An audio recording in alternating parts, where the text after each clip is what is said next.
Tom Bower, the legendary royal author, is sharpening his quill. Every single thing he has written about Meghan. She blames the media for her, in his words, murdered her, which is complete nonsense. Shocking truth about Meghan Markle's so-called cookie queens is being revealed after a disastrous appearance at the Sundance Film Festival. First person to say how limited Prince Harry is, unfortunately, and how his wife trades off her husband's fame and fortune, or not so great fortune now. I mean, this is the problem, but we're still interested because, after all, he's a great character in our modern day. When you show up at one of the most prestigious film festivals in the world and can't even fill a small theater, that's not just bad luck. That's a verdict. Meghan Markle swept into Sundance like she'd just been nominated for an Academy Award. Designer outfit, red carpet poses, that practiced smile. She gave speeches about this powerful documentary on Girl Scout cookie sales. But what actually happened inside that theater tells a different story. Sunday morning at the Eccles Theater in Park City, Utah. The lights go down for the Cookie Queens premiere, and roughly 150 empty seats are staring back at everyone. The balcony sections looked abandoned, entire rows completely vacant. As the screening progressed, that number dropped to about 60 as waitlisters gradually filled spots. So Harry and Meghan want us to discuss the fact that they executive produced Cookie Queens and popped up at the Sundance Film Festival. And I'm happy to oblige, but not in the way they probably hoped. But the damage was done. This was a documentary executive produced by a duke and duchess, promoted with full royal fanfare, and it couldn't draw a crowd.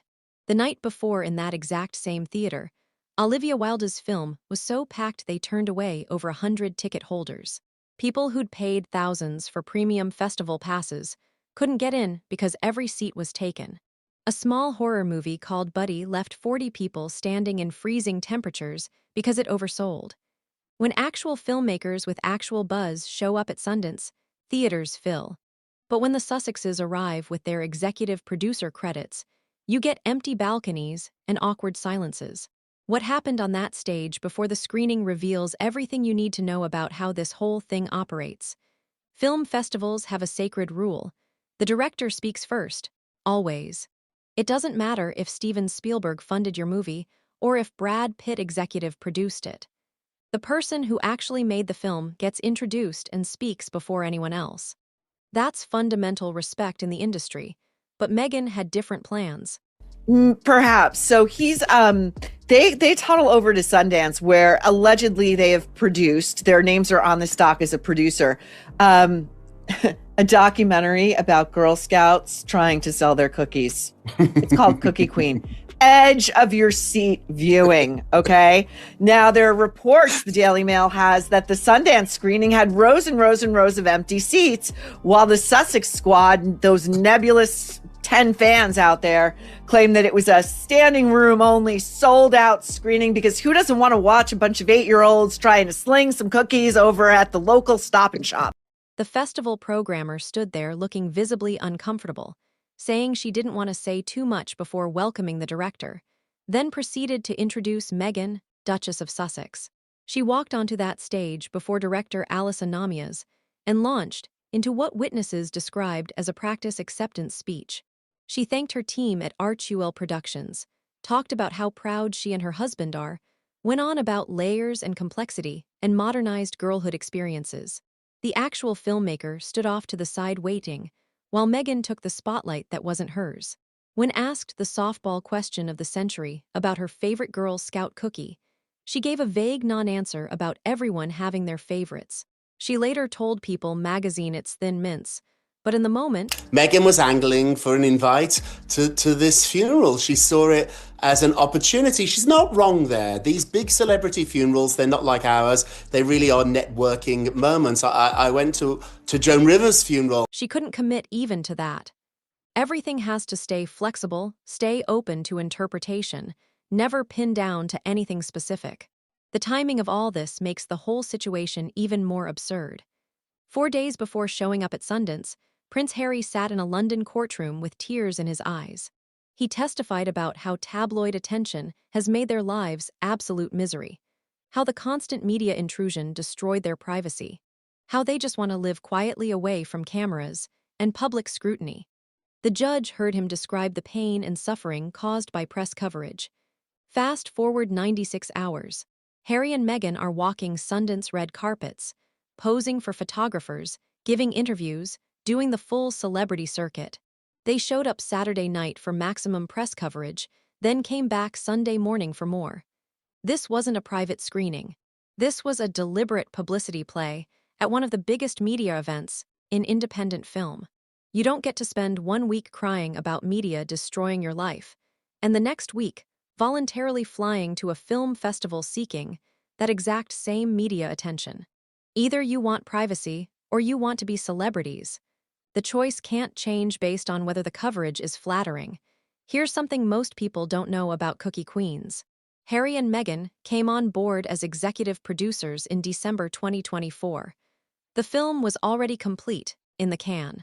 Director Alice Anamias spent years working on this project, filming with Girl Scout troops, editing, crafting the story. The Sussexes showed up at the very end, bought their way onto a finished product, slapped the Archewell Productions name on it, and called themselves executive producers. They didn't develop it, didn't fund the actual production, didn't spend time with the subjects. They purchased credits on someone else's completed work. And even that minimal participation has become a liability. Sources suggest the actual filmmakers are now uncomfortable with how much attention the Sussex Association has brought for all the wrong reasons. The Sussex brand isn't prestigious anymore. It's toxic. It doesn't bring legitimacy. It brings controversy and failure. The documentary itself examines the Girl Scout cookie program, and from what attendees describe, it doesn't shy away from showing the pressures placed on young girls to sell. The expectations, the competition, the financial burdens on families, the way children are coached and pushed to perform while a large organization profits from their labor. These are legitimate questions worth exploring about a program that generates hundreds of millions of dollars annually. But Meghan stood on that Sundance stage calling it empowerment, describing it as one of the most powerful and meaningful depictions of American tradition. Reports suggest she spoke from a producer's perspective, without actually knowing the nuanced story the film tells. When you buy your way onto a finished project at the last minute, you don't necessarily understand what you're promoting. And that disconnect showed. The filmmakers spent years carefully examining this world. Meghan showed up for the photo opportunity and the speech. The most damning detail is what hasn't happened. There's still no distribution deal. Despite the Sundance premiere, despite the red carpet, despite the speeches and the publicity, nobody has bought this documentary. At Sundance, distributors and streaming executives fly in specifically to acquire films. That's the whole point of premiering there. When your movie screens at Sundance, it's supposed to trigger interest, bidding wars, acquisition announcements. Olivia Wilde's film got bought by A24 for over $10 million. Multiple other films got deals announced within hours of their screenings. Cookie Queens remains unsold, and the reason is obvious. Netflix, who supposedly has a first-look deal with Archewell Productions, took a pass. If they wanted it, this would have gone straight to their platform, but they looked at it and said no. That tells you everything about what they think of the Sussex brand right now. Netflix just officially canceled with Love, Meghan after one season. They didn't quietly let it fade away. They announced the cancellation. That's significant. They wanted people to know they're done. The streaming giant that once bet big on royal family drama has figured out that without insider secrets to sell, Harry and Meghan have nothing audiences actually want to watch. This Sundance disaster is just the latest in a pattern that keeps repeating. Attach names to finished projects. Show up for red carpets. Create controversy instead of interest. Watch the project fail to find buyers. Then move on to the next thing. The podcast that got canceled. The Netflix shows nobody watches. The Archewell Foundation bleeding money. And now a documentary that can't find distribution despite premiering at one of the most important film festivals in the world. The empty seats weren't just bad optics. They were the market sending a message. Premium festival pass holders who paid thousands of dollars chose to sleep in rather than see what the Sussexes were promoting. When you can't fill a small theater at Sundance, when the night before in that same venue people were being turned away because it was oversold, you don't have star power anymore.